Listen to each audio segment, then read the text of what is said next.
महिमा गाई गई है। भूमि तो भारत भूमि की बहुत वंदना है, कण कण शंकर है यहाँ का।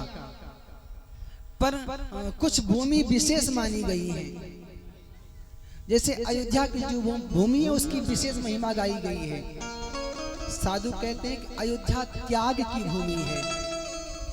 जीवन में कुछ आप त्याग करना चाहते हो और त्याग नहीं हो पा रहा है, किसी प्रकार का त्याग, परिवार से त्याग, धन का त्याग, पत्नी का त्याग।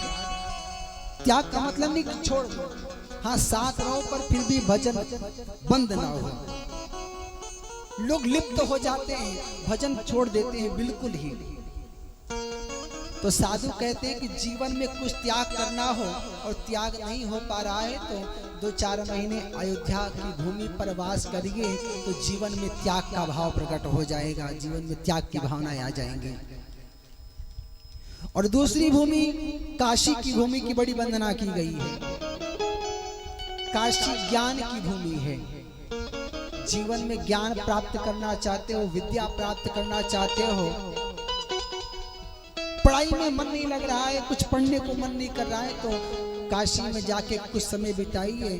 तो काशी के जो वासी हैं वो बड़े कृपालु हैं। शिव जब कृपा करते हैं तो शिव के पास भले कुछ नहीं है, ना घर की व्यवस्था, ना भोजन की व्यवस्था, ना पहनने की व्यवस्था, पर उनकी सेवा में जो रहता है उनको माला माल कर देते हैं। इसलिए काशी में जाइए ज्ञान को प्राप्त करने के लिए।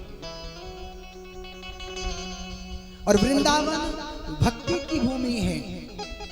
पूजा पाठ में मन नहीं लगता हो, पूजा करने बैठो तो दुनिया का काम याद आता है, वैसे काम नहीं याद आएगा।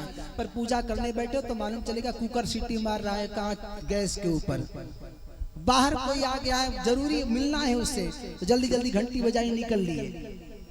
बच्चा रो रहा है या कुछ ना कुछ हो ही जाता है पूजा के टाइम पे। क्यों? मन नहीं लग रहा है।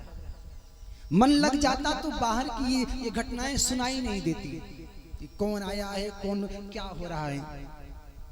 तो साधु कहते हैं कि जीवन में भक्ति प्राप्त करना चाहते हो तो कुछ दिन वृंदावन में रहिए। वृंदावन भक्ति की भूमि है, भक्ति सहज जीवन में प्राप्त हो जाएगी।